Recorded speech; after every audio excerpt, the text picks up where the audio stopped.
राधे राधे, जय श्री कृष्णा। जब श्रद्धा संकल्प बन जाए और प्रेम जब तपस्या बन जाए तो जन्म लेती है वह नारी जो मृत्यु से भी अपने सुहाग को बचा लाए। आज का दिन केवल एक व्रत नहीं, यह उस अद्भुत नारी शक्ति का उत्सव है जिसने अपनी पतिव्रत के बल पर काल को भी पराजित कर दिया। वट सावित्री व्रत हर सुहागिन का यह संकल्प न सिर्फ अपने प्रिय के दीर्घायु जीवन की कामना है, बल्कि यह विश्वास है कि सच्चा प्रेम कभी हारता नहीं। इस पुण्य व्रत को करने से जहाँ सौभाग्य अखंड रहता है, वहीं माँ सावित्री की कृपा से हर मनोकामना भी पूर्ण होती है। आइए माता सावित्री की इस दिव्य गाथा को सुनने से पहले हम यही कामना करें कि हर नारी का सुहाग अटल रहे, हर घर में प्रेम और सुख की वट वृक्ष जैसी छाया बनी रहे। जिससे सबसे पहले आप सभी को वट सावित्री की बहुत सारी ढेर सारी शुभकामनाएं। आज का दिन एक परंपरा नहीं बल्कि प्रेम, त्याग और विश्वास की सजीव मिसाल है। वट सावित्री व्रत वह अनुपम अवसर है जब एक स्त्री अपने पति के लिए न केवल उपवास करती है बल्कि अपने प्रेम को तप का रूप देती है। यह व्रत माँ सावित्री के उस अद्वितीय साहस की स्मृति है जिन्होंने अपने पति सत्यवान को यमराज के मुख से भी वापस ला दिया। यह कथा हमें सिखाती है कि नारी के पतिव्रत की शक्ति कितनी प्रबल होती है, जो मृत्यु के दरवाजे को भी मोड़ सकती है। अब आप जब व्रत का संकल्प ले तो मन में यह कामना रखें कि जैसे सावित्री ने अपने प्रेम का अमर किया, वैसे ही आप अपने सुहाग का आशीर्वाद भी अटूट रहे। कथा आरंभ करने से पहले हम सबसे पहले विघ्नहर्ता भगवान श्री गणेश का स्मरण करते हैं। हे मंगल मूर्ति, हमारी वाणी में मधुरता दो, मन में श्रद्धा दो और कथा श्रवण में कोई विघ्न न आए, ऐसी आप कामना करो। अब हम माता सावित्री और सत्यवान का आह्वान करते हैं, जिनकी अटल निष्ठा और सच्चे प्रेम ने स्वयं यमराज को भी झुका दिया था। हे माँ सावित्री, हमें भी वही शक्ति दो, वही विश्वास दो जिससे हमारा सुहाग, हमारा परिवार सदा सुरक्षित रहे। हम ब्रह्मा जी का भी आह्वान करते हैं। हे सृष्टिकर्ता, इस पावन अवसर पर हमारे जीवन में शुभ संकल्पों का सृजन करो। और अब हम त्रिदेवों भी श्री ब्रह्मा, विष्णु और महेश का भावपूर्ण आह्वान करते हैं कि वे हमें धर्म, भक्ति और संयम के मार्ग पर चलने की प्रेरणा दें। हे भगवान विष्णु, हमारे परिवार में समृद्धि और सौभाग्य बना रहे। भगवान शिव हमारे जीवन में शांति, सहनशीलता और विवेक बनाए रहे। अतः हम सभी देवी देवताओं से, अपने पितरों से प्रार्थना करते हैं कि यह व्रत सफल हो, हर स्त्री के मन की हर मंगल कामना पूर्ण हो और यह कथा केवल एक कहानी न बनकर हमारे जीवन की प्रेरणा बन जाए। हे देवों, कृपया कथा में उपस्थित होइए और हमें अपने आशीर्वाद से इसे पूर्ण कीजिए। एक बार देवी पार्वती जी ने महादेव जी से कहा, हे देवताओं के भी देवता, जगत के पति शंकर भगवान, प्रभास क्षेत्र में स्थित ब्रह्मा जी की प्रिय जो सावित्री देवी है, आप कृपया उनका चरित्र मुझसे कहिए, जो उनके व्रत का महात्म्य हो और उनका संबंध का इतिहास हो, जो स्त्रियों के पतिव्रत को देने वाला, सौभाग्यदायक और महान उदय करने वाला हो। तब भगवान शंकर ने कहा, हे देवी, प्रभास क्षेत्र में स्थित सावित्री के असाधारण चरित्र को मैं आपसे कहता हूँ। हे महेश्वरी, सावित्री स्थल नामक स्थान में राजकन्या सावित्री ने जिस प्रकार से उत्तम वट सावित्री व्रत का पालन किया, उनका यथावत वर्णन करता हूँ। कथा के अनुसार एक समय की बात है, मध्य देश में अश्वपति नाम के एक धर्मात्मा राजा का राज्य था। उनकी कोई भी संतान नहीं थी। तब राजा ने संतान प्राप्ति हेतु यज्ञ करवाया। कुछ समय बाद उन्हें एक कन्या की प्राप्ति हुई, जिनका नाम उन्होंने सावित्री रखा।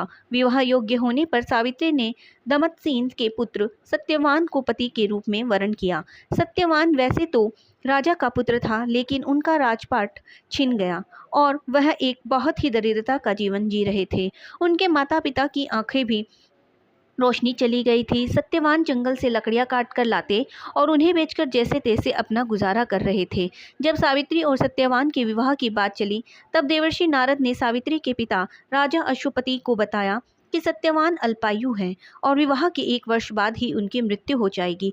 हालांकि राजा अश्वपति सत्यवान की करीबी को देखकर पहले ही चिंतित थे और सावित्री को समझाने की कोशिश में लगे हुए थे। नारद मुनि की बात ने उन्हें और भी अधिक चिंता में डाल दिया, लेकिन सावित्री ने उनकी एक भी नहीं सुनी और वे अपने निर्णय पर अड़िग रही। उन्होंने अपने पिता से कहा कि वे अपने जीवन में एक बार अपने पति का वरण कर चुकी है, अब वे इस निश्चय के कदापि नहीं डिगेगी। अतः सावित्री और सत्यवान का विवाह हो गया। सावित्री सास ससुर और पति की सेवा में लगी रही। नारद मुनि ने सत्यवान की मृत्यु का जो दिन बताया था, उसी दिन सावित्री भी सत्यवान के साथ वन को चली गई। वन में सत्यवान लकड़ी काटने के लिए जैसे ही पेड़ पर चढ़े, उनके सिर में असहनीय पीड़ा होने लगी और वह सावित्री के गोद में सिर रखकर लेट गए। कुछ देर बाद उनके समक्ष अनेक दूतों के साथ स्वयं यमराज जी खड़े थे। जब यमराज जी सत्यवान के जीवात्मा को लेकर दक्षिण दिशा की ओर चलने लगे, तब पतिव्रता सावित्री भी उनके पीछे चलने लगी। आगे चलकर यमराज जी ने सावित्री से कहा, हे पतिव्रता नारी, जहाँ तक मनुष्य साथ दे सकता है तुमने अपने पति का साथ दिया, अब तुम वापस लौट जाओ। तब देवी सावित्री ने कहा कि जहाँ तक मेरे पति जाएंगे वहाँ तक मुझे जाना चाहिए, यही सनातन सत्य है।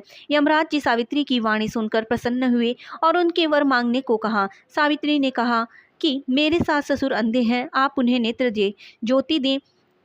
यमराज जी ने तथास्तु कहकर उन्हें वापस लौटने जाने को कहा और आगे बढ़ने लगे, किंतु सावित्री यमराज जी के पीछे पीछे चलती रही। तब यमराज जी ने प्रसन्न होकर फिर से उनसे वर मांगने को कहा। अब की बार सावित्री देवी ने वर मांगा कि मेरे ससुर का खोया हुआ राज्य उन्हें वापस मिल जाए। तब यमराज जी ने तथास्तु कहकर पुनः उनसे लौट जाने को कहा, किंतु सावित्री अपनी बात पर अटल रही और वापस नहीं गई। सावित्री की पति भक्ति देखकर यमराज जी पिघल गए और उन्होंने सावित्री से एक और वर मांगने के लिए कहा। तब सावित्री देवी ने वर मांगा कि मैं सत्यवान के 100 पुत्रों की मां बनना चाहती हूँ, कृपया कर आप मुझे यह वरदान दे दीजिए। तब सावित्री देवी की पति भक्ति से प्रसन्न होकर इस अंतिम वरदान को देते हुए यमराज ने सत्यवान की जीवात्मा को पास से मुक्त कर दिया और अदृश्य हो गए। सावित्री देवी जब उसी वट वृक्ष के पास आई जहाँ पर कुछ देर पहले उनके मृत पति के शरीर को उन्होंने गोद में लिटा कर रखा था, तो उन्होंने पाया कि वट वृक्ष के नीचे पड़े सत्यवान के मृत शरीर में जीव का संचार हो रहा है और कुछ ही देर में सत्यवान उठकर बैठ गए। उधर सत्यवान के माता पिता की आंखों भी ठीक हो गई और उनका खोया हुआ राज्य भी वापस मिल गया। भगवान शिव देवी पार्वती से कहते हैं, हे देवी, हर पतिव्रता स्त्री को अपने पति का हर हाल में साथ देना चाहिए, परिस्थिति कैसी भी हो कभी साथ नहीं छोड़ना चाहिए। और पतिव्रता स्त्री में इतनी ताकत होती है कि वह यमराज से भी अपने पति के प्राण तक वापस ला सकती है। वही ससुर की सेवा और पत्नी धर्म की सीख भी इस कथा से मिलती है। हे माँ सावित्री, आपने जिस दृढ़ नारी संकल्प से अपने पति सत्यवान को मृत्यु के मुख से वापस पाया, वह आज भी हर सुहागिन स्त्री के लिए प्रेरणा का अमित स्रोत है। आज का यह व्रत, यह कथा और यह पूजा केवल एक धार्मिक क्रिया नहीं, बल्कि एक आत्मिक यात्रा है जिसमें विश्वास, प्रेम और समर्पण के बीज बोए जाते हैं। हमने इस व्रत को पूर्ण श्रद्धा, नियम और विधि पूर्वक संपन्न किया है। देवों, यदि जाने अनजाने में कोई त्रुटि हो गई हो तो हमें क्षमा करें। हम यही प्रार्थना करते हैं कि यह व्रत हमारे जीवन में सुख, सौभाग्य, शांति, संतुलन और स्नेह की वट वृक्ष जैसी छाया लेकर आए। माता सावित्री की कृपा से हर सुहागिन का सौभाग्य अक्षय बना रहे, हर स्त्री की मनोकामनाएं पूर्ण हो और हम घर में प्रेम, समर्पण और विश्वास की ज्योति जलती रहे। इसी शुभकामनाएं और कृतज्ञता के साथ आज की यह पुण्य कथा, यह व्रत और यह आराधना पूर्ण हुई।